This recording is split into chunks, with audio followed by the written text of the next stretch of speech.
तो डाइलेक्ट्रिक देखते हैं।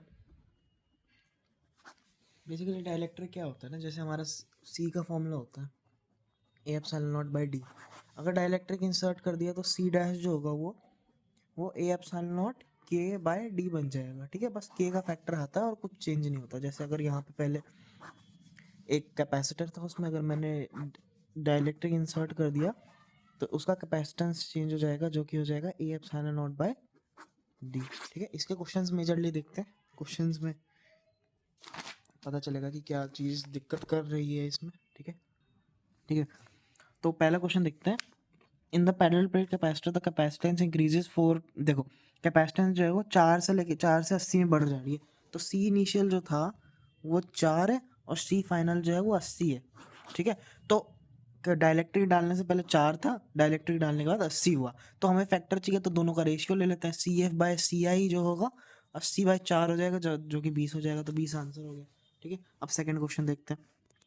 Parallel plate capacitor with air in between the plates. देखो जब एयर है, मतलब डाइलेक्ट्रिक जब इंसर्ट नहीं हुआ, तो उसका कैपेसिटेंस है 8 पिकोफैराड। ठीक है, द सेपरेशन बिटवीन, अब सेपरेशन उसकी हाफ कर दी गई है, and the space between them is filled with dielectric constant 5। ठीक है, तो C is equals to A epsilon naught by D था इनिशियली। उसने क्या कहा, सी डैश जो है उसमें A epsilon naught by D में यहाँ पे एक एप्सिलॉन नॉट का फैक्टर आया है और यहाँ पे सेपरेशन हाफ कर दी है। ठीक है, अब मतलब दोनों दो दो चीज़ें चेंज हुई है, डी भी चेंज हुआ है और यहाँ पे एप्सिलॉन भी चेंज हुआ है। ठीक है, अब आते हैं 81 पे। Figure this shows that two identical capacitors C1 C2 each of, देखो C1 और C2 का वन इनिशियली देखो पहले ना क्या था, S1 क्लोज था। तो जब S1 क्लोज होगा तो ये C1 और C2 पैरेलल सर्किट में होगा। ठीक है, और C1 और C2 का नेट रेजिस्टेंस जो होगा पैरेलल सर्किट में अगर देखा जाए तो दोनों को प्लस हो जाएगा, जो कि होगा 2 माइक्रोफैराड। ठीक है, अब आगे क्या है, जब इनिशियली दोनों बंद थे, तो जो दोनों बंद हो गए तो उन दोनों का रेजिस्टेंस आ गया, मतलब कैपेसिटेंस आ गया 2 माइक्रोफैराड। ठीक है, after some time S is left open and the dielectric slab of dielectric constant K are inserted to fill the space between the plates of the two capacitors.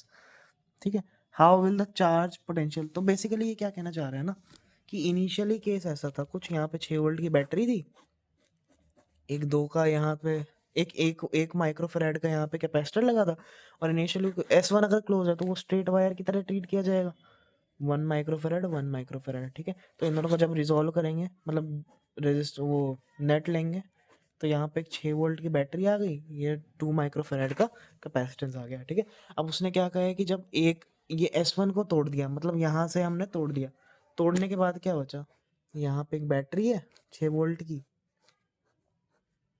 ठीक है, और ये यहाँ का सर्किट हट गया, यहाँ पे बस 1 माइक्रोफैराड है, यहाँ पे एक अनचार्ज्ड कैपेसिटर बन गया जो कि 1 माइक्रोफैराड का है। अब देखो हमने चार्जिंग डिस्चार्जिंग वगैरह पढ़ी थी, वैसा मतलब लग रहा है इसमें, बट अब पहले बेसिक अप्रोच देखते हैं। ठीक है, तो जब इसके अंदर पहले तो हमने खाली किया और इसके अंदर एक डाल दिया वो डाइलेक्ट्रिक, जिसका डाइलेक्ट्रिक कांस्टेंट है कितना, 3 है। ठीक है, तो इसका कैपेसिटेंस क्या हो जाएगा, सी डैश, सी इनिशियल क्या था 1 माइक्रोफैराड, जो कि होता है A epsilon naught by D. ठीक है, ठीक है, तो 3 है तो 3 से मल्टीप्लाई हो जाएगा तो 3 माइक्रोफैराड बन जाएगा। ठीक है, तो जैसे कि हमने केसेस पढ़े थे ना वहाँ पे कि एक चार्ज, एक वो होता है कि कैपेसिटेंस विद बैटरी कनेक्टेड होता है और एक विदाउट बैटरी कनेक्टेड होता है, तो इसमें यही है। इसमें बोला है ना दोनों में डायरेक्ट्रिक इंसर्ट कर दिया है, जिसका डायरेक्ट्रिक कांस्टेंट 3 माइक्रोफैराड है, मतलब जो भी इसको बोलते हैं, मेरे को नाम याद नहीं आ रहा, मैं फैराड ही बोलता हूँ आपसे। ठीक है, बाकी कंफ्यूज मत हो ना, ये मेरे को नाम याद नहीं आ रहा। हाँ, तो इसका इसका भी 3 फैराड हो जाएगा, इसका भी 3 फैराड हो जाएगा, क्योंकि हमने एक कैपेसिटर वो डायरेक्ट्रिक इंट्रोड्यूस किया है। ठीक है, अब उसने वो पूछ रहा है कि चार्ज और पोटेंशियल डिफरेंस पे क्या क्या फर्क पड़ेगा। ठीक है, हाँ, तो जब S1 क्लोज था, ये 6 वोल्ट है, S1 क्लोज था, इनका नेट ये आ रहा था, तो इसमें अगर Q is equal to CV लगाऊं, मैं इनिशियल चार्ज निकालने की कोशिश कर रहे हैं हम दोनों कैपेसिटर्स पे। ठीक है, तो Q क्या आएगा, C 2 है और V हमारा 6 है, तो आ जाएगा 12 माइक्रोकूलम। ठीक है, अब 12 माइक्रोकूलम है, अब यहाँ पे एक है यहाँ पे एक है, दोनों सेम है, तो दोनों में सेम डिवाइड होगा, तो यहाँ पे भी 6 माइक्रोकूलम जाएगा, यहाँ पे भी 6 माइक्रोकूलम जाएगा। तो इनिशियल चार्ज दोनों कैपेसिटर्स पे 6 6 माइक्रोकूलम था। ठीक है, हाँ, अब इस मेन वाले केस में आता है, इसमें बैटरी कनेक्टेड है, इसमें बैटरी डिस्कनेक्टेड है। इस वाले केस में जो पोटेंशियल होगा V dash is equals to V initial होगा इज इक्वल्स टू 6 वोल्ट, क्योंकि बैटरी कनेक्टेड है, वो कॉन्टिन्यूअस इलेक्ट्रॉन फ्लो करवा रही है। बट इस वाले में जो हमारा पोटेंशियल होगा वो 6 वोल्ट नहीं होगा, 6 वोल्ट से कम होगा या ज़्यादा होगा, मतलब 6 वोल्ट नहीं होगा, इतना हमें पहले पता लग गया क्योंकि इसमें बैटरी डिस्कनेक्टेड है। अब इसमें पोटेंशियल कैसे निकालेंगे, इसमें अगर इनिशियल चार्ज 1 माइक्रोफैराड था तो इसमें फाइनल चार्ज कैसे आ जाए, फाइनल कैपेसिटेंस कैसा, इनिशियल कैपेसिटेंस 1 फैराड था तो फाइनल कैपेसिटेंस क्या आ जाएगा, 3 माइक्रोफैराड। ऐसा क्यों, क्योंकि हमारे हमने जो डाइलेक्ट्रिक कांस्टेंट इंसर्ट करा है उसका डाइलेक्ट्रिक कांस्टेंट मतलब डाइलेक्ट्रिक मीडियम जो इंसर्ट करा है उसका डाइलेक्ट्रिक कांस्टेंट 3 था, तो ये चार्ज 3 से मल्टीप्लाई हो जाएगा, A epsilon naught by D होता है ना कैपेसिटेंस। अब यहाँ पे अगर मैं 3 का इंट्रोड्यूस करूँगा तो 3C हो जाएगा जो सी डैश होगा, मतलब ठीक है ना, ये तो नॉर्मल बेसिक सी बात है। ठीक है, तो अब Q is equal to C V लगाते हैं, इसमें हमें वी निकालना है। Q क्या है हमारे पास, अब Q देखते हैं क्या है हमारे पास। Q जो है, हाँ, Q जो है, अब जैसे कि मैंने यहाँ से बैटरी हटा दी है, मतलब यहाँ से मैंने कनेक्शन हटा दिया है, तो इसके अंदर जितना चार्ज भेजा गया था पिछले वाले में जब S1 कनेक्टेड था उतना ही चार्ज रहेगा। तो पहले वाले केस में हमारे पास चार्ज क्या आया था, 12 माइक्रोकूलम इस पूरी ब्रांच का, जो कि डिवाइड हो गया था 6 माइक्रोकूलम और 6 माइक्रोकूलम में। ठीक है, तो एक ब्रांच का जो चार्ज था वो हमारे पास आया था 6 माइक्रोकूलम। ठीक है, तो V जो होगा वो Q/C होगा, तो 6 माइक्रोकूलम बाय 3 माइक्रोफैराड जो कि हो जाएगा 2 वोल्ट। अब दोबारा समझाता हूँ, ठीक है, देखो बेसिक आइडिया है। इस वाले क्वेश्चन में हमने क्या किया कि पहले उसने बोला है कि एक सर्किट है, ठीक है, अब सर्किट में इनिशियली जो है ना ये S1 बंद है, तो जब S1 बंद हुआ तो इन दोनों का जो रिजल्टेंट होगा पैरेलल में जो वो हो जाएगा 2 माइक्रोफैराड। अब 2 माइक्रोफैराड अगर दोनों का रिजल्टेंट हुआ तो Q is equal to CV से हमारा C जो जो चार्ज है वो आ जाएगा 12 माइक्रोकूलम। अब चार्ज अगर 12 माइक्रोकूलम हमारे पास आ गया, जब हम दोनों हमने इनका रिजल्टेंट ले लिया है जो कि 2 माइक्रोफैराड है। अब अगर इन दोनों को सेपरेट करेंगे, यहाँ से 12 माइक्रोकूलम आ रहा है, 12 माइक्रोकूलम, अब दोनों में इक्वल डिवाइड होगा क्योंकि दोनों सेम है ना, तो 6 माइक्रोकूलम इधर, 6 माइक्रोकूलम इधर, इधर भी 6 माइक्रोकूलम है, इधर भी 6 माइक्रोकूलम है। ठीक है, अब वो बोल रहा है कि हमने ये S1 हटा दिया, मतलब ये एक इंडिपेंडेंट सर्किट बन गया, ये एक अलग सा सर्किट बन गया जिसमें बैटरी डिस्कनेक्टेड है, और ये एक अलग सर्किट बन गया जिसमें बैटरी कनेक्टेड है। अब बैटरी कनेक्टेड वाले में क्या होगा कि जो फाइनल पोटेंशियल होगा वही इनिशियल पोटेंशियल होगा, क्योंकि बैटरी कनेक्टेड है तो वो कॉन्टिन्यूस इलेक्ट्रॉन फ्लो करवा रही है, तो उसमें जो इनिशियल पोटेंशियल रहेगा वही फाइनल पोटेंशियल रहेगा, डिफरेंस तो चेंज होगा नहीं। अब दूसरे वाले केस में क्या होगा, पोटेंशियल जो होगा वो चेंज हो जाएगा। अब पोटेंशियल क्यों चेंज होगा, पोटेंशियल इसलिए चेंज होगा क्योंकि वहां से हमने बैटरी हटा दी है। ठीक है, तो बेसिक सा आइडिया यही है। अब बैटरी है नहीं तो उसको कोई कंटिन्यूअस फ्लो करवा नहीं रहा, इसलिए वहां का पोटेंशियल चेंज हो जाएगा। अब वो पोटेंशियल चेंज कैसे निकालेंगे, बेसिक फॉर्मूला जो Q is equal to CV है, यहाँ पे Q कांस्टेंट रहेगा। अब Q कांस्टेंट क्यों रहेगा, Q इसलिए कांस्टेंट रहेगा क्योंकि अगर हमने ये तार तोड़ दी है, तार तोड़ने के बाद चार्ज तो कहीं जा नहीं रहा, वहाँ का इलेक्ट्रॉन यहाँ पे घुस गया है तो वो वापस वहाँ जा नहीं सकता क्योंकि वहाँ पे हमने वायर काट दिए। ऐसा तो है नहीं कि हवा में कूद जाएगा, इसलिए वहाँ से Q जो है वो कांस्टेंट रहेगा। और C हमें पता है, अब C 1 माइक्रोफैराड यहाँ पे लिखा हुआ है, बट हमने 3 डाइलेक्ट्रिक कांस्टेंट का मीडियम डाला है, तो उसका जो कैपेसिटेंस है वो चेंज हो जाएगा। कैपेसिटेंस का फॉर्मूला जो होता है वो एप्सिलॉन नॉट बाय डी होता है, अगर उसमें हम 3 डाइलेक्ट्रिक कांस्टेंट का मीडियम डालेंगे तो वो 3 into A epsilon naught by D हो जाएगा, तो 3 इंटू 1 माइक्रोफैराड जो कि हो जाएगा 3 माइक्रोफैराड। तो इसका जो C है वो 3 माइक्रोफैराड आ गया, और जो इसका चार्ज था वो 6 माइक्रोकूलम है। अब इन दोनों को डिवाइड करेंगे तो 2 वोल्ट आ जाएगा आंसर, और यही होगा हमारा वोल्टेज। ठीक है, तो इसका वोल्टेज 2 वोल्ट आ गया, इनिशियल वोल्टेज 6 वोल्ट था, डेल्टा वी जो है वो 4 वोल्ट आया क्योंकि 4 वोल्ट का चेंज आया। ठीक है, हाँ, तो नेक्स्ट क्वेश्चन है हमारे पास, a parallel plate capacitor of capacitance 20 microfarad is connected to a 100 volt supply. ठीक है, तो एक कैपेसिटर है, पैरेलल प्लेट कैपेसिटर, वो एक 100 वोल्ट की सप्लाई से कनेक्टेड है जिसका कैपेसिटेंस है 20 माइक्रोफैराड। अब इसमें क्या बोला, इसमें क्या केस है, after some time the battery is disconnected, थोड़े टाइम के बाद बैटरी जो है वो डिस्कनेक्ट हो गई, मतलब ऐसा कैपेसिटर बन गया।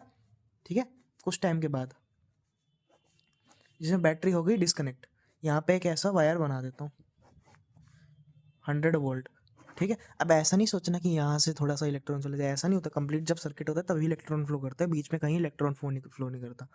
और मैं फॉर द काइंड इन्फॉर्मेशन ये बता दूँ कि यही वीडियो मैंने 2x पे रिकॉर्ड नहीं करी है, पता नहीं मैं इतनी तेज़ क्यों बोल रहा हूँ। ठीक है, तो आगे क्या था, after some time the battery is disconnected and the space is filled between, मतलब डाइलेक्ट्रिक ऑफ डाइलेक्ट्रिक कांस्टेंट। ठीक है, मतलब आसान सा सवाल है।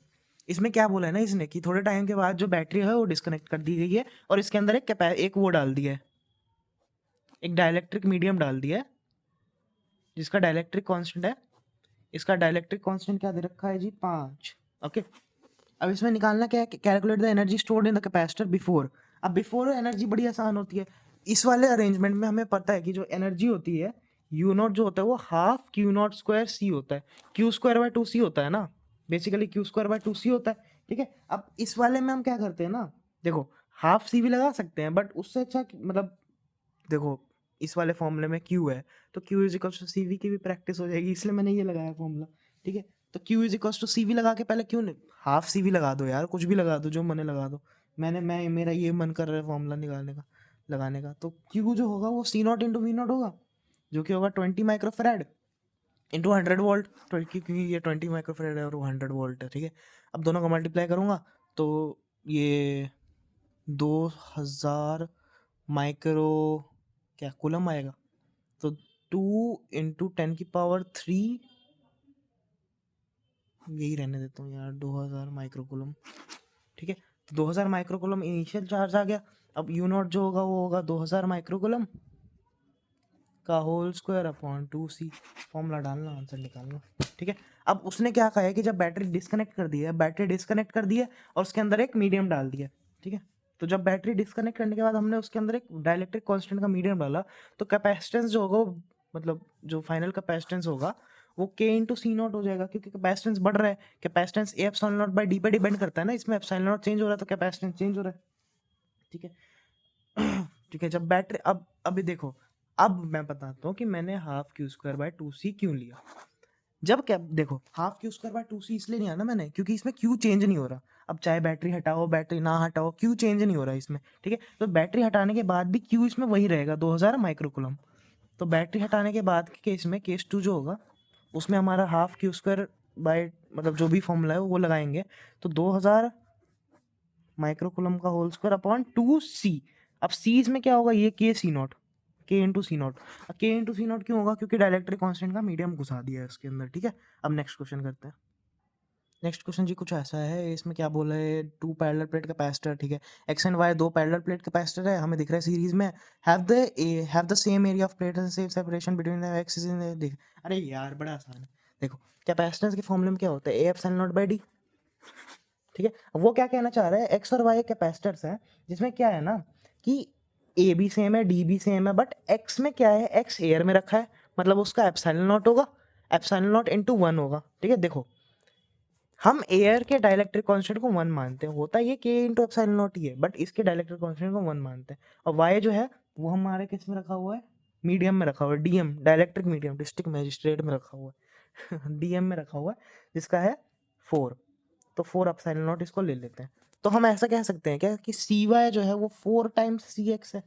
मतलब अभी मैंने क्वेश्चन पढ़ा भी नहीं है क्या करना है, लेकिन ऐसा कुछ कह सकते हैं क्या हम, क्योंकि सी वाई जो है वो 4 टाइम्स सी एक्स होगा, क्योंकि इस फॉर्मूले में ए एप्सिलॉन नॉट बाई डी में इंटू 4 ही तो होगा, वाई की वैल्यू यही होगी ना क्योंकि 4 से मल्टीप्लाई हो रहा है डायरेक्टली कॉन्सेप्ट। अब क्वेश्चन पढ़ते हैं क्या है। हाँ, ऐसे ही लिख लिया करो, मतलब ये थोड़ी सी अप्रोच है कि क्वेश्चन पढ़ने से पहले ये लिख लिया करो कि उससे क्या क्या इंटरप्रेट कर सकते हैं, जैसे कि सी एक्स बाय सी वाई का रेशियो लिख लिया, ये लिख लिया वो लिख लिया। अब क्या पता मेरे से सी एक्स बाय सी वाई का रेशियो ही पूछा जाए, जैसे यहाँ पे देखो बड़ा क्लोज क्वेश्चन है, रेशियो ऑफ इलेक्ट्रोस्टैटिक एनर्जी। तो ऐसे हम करते हैं, अप्रोच मारते हैं। ठीक है, अब देखो पहला पार्ट क्या है, कैलकुलेट, फिगर बनाओ क्या, फिगर छोड़ो यार। Calculate the capacitance of each capacitor if equivalent capacitance of the combination is 4 micro farad. इसको माइक्रो बोलते हैं क्या बोलते हैं पता नहीं यार, छोड़ो। ठीक है, तो उसने क्या बोला है, फिगर बनानी पड़ी मेरे को, क्या 15 वोल्ट है, ये एक्स है ये वाई है। ठीक है, तो उसने बोला है इन दोनों का नेट जो है ना वो 4 माइक्रोफराड, हाँ ठीक है 4 माइक्रोफराड है। तो 1/CX plus 1/CY is equals to 1/4। तो CX इंटू डायरेक्टली लिख दूँ क्या, CY/CX plus CY is equals to 4। ठीक है, अब हमने देखो याद पहले देखो फायदा हुआ ना निकालने का, हमने बोला था CY जो है वो 4 टाइम्स CX है। ऐसा क्यों, क्योंकि CY जो होगा वो A epsilon naught by D into 4 होगा क्योंकि उसका डाइलेक्ट्रिक कांस्टेंट 4 है। और ये जो है ये टर्म ये सी एक्स है, तो ठीक है C Y is equal to C X into 4। उसके बाद इस वाले फॉर्मूले में रख देते हैं, सी वाई को सी एक्स 4 CX लिख देते हैं, तो 4 CX² अपॉन 5 CX में भी ऐसे ही आएगा, हाँ ऐसे ही आएगा। इससे कट गया ये गया, C X is equal to 5 microfarad. Okay, तो सी एक्स जो है हमारे पास वो 5 माइक्रोफैराड आ गया, और सी वाई जो है अपने आप आ गया 5 × 4, क्योंकि वो 4 टाइम्स था 20 microfarad. Next question, calculate the potential difference between the plates of X and Y. ठीक है, क्या बोला इसने, calculate the potential difference between the plates of X and Y. Okay जी, तो इसमें बेसिकली क्या करना है ना, बड़ा आसान है। इसमें ना क्या करना है, एक्स और वाई के बीच का पोटेंशियल डिफरेंस हमें बताना है, मतलब क्वेश्चन भी यही कह रहा है। हाँ तो निकाल लिया होगा, लाइक नहीं निकाला तभी भी कोई बात नहीं। एक्स और वाई के बीच का पोटेंशियल, एक्स और वाई का मतलब सी एक्स और सी वाई का पोटेंशियल पूछ रहा है यार, वी एक्स और वी वाई पूछ रहा है बेसिकली। ठीक है, तो देखो अब 15 वोल्ट था, पहले तो इन दोनों का रिजल्टेंट निकाल लेते हैं। ठीक है, तो 20 × 5, 4 ही दिया हुआ था यार क्वेश्चन में, तो 15/4 जो Q is equal to C V होता है। ठीक है, तो Q is equal to C क्या है हमारे पास, 4 × 15, तो ये आ गया 60 माइक्रोकूलम। 60 माइक्रोकूलम का टोटल चार्ज है हमारे पास।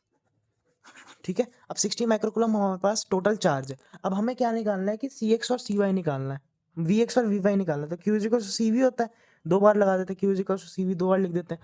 अब क्यू ये सी एक्स है और ये वी एक्स है, ये सी वाई है, ये वी वाई है।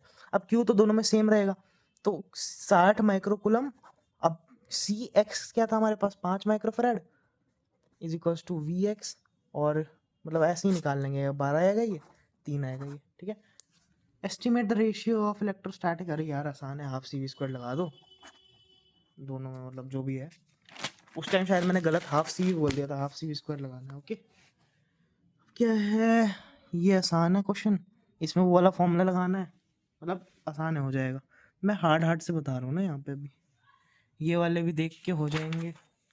और कौन सा बताने लायक है, हाँ इस वाले में आपको डाउट आता है। इस वाले में क्या है ना कि देखो, इसको ना जब भी वायर दिखे ना, वायर के फ्रेम में ऐसे हो जाया करो, मतलब मैं कैसे हो गया हूँ, जैसे भी है वायर के फ्रेम में देखा करो, पेन ऐसे पकड़ लिया करो, ऐसे सॉल्व कर रहे हो। ये दोनों आपको पैरेलल में दिख रहे हैं, और इस वाले में वायर के फ्रेम में हो जाओ तो ये दोनों हमारे पैरेलल में दिख रहे हैं, तो मतलब ऐसे हो जाएगा सॉल्व।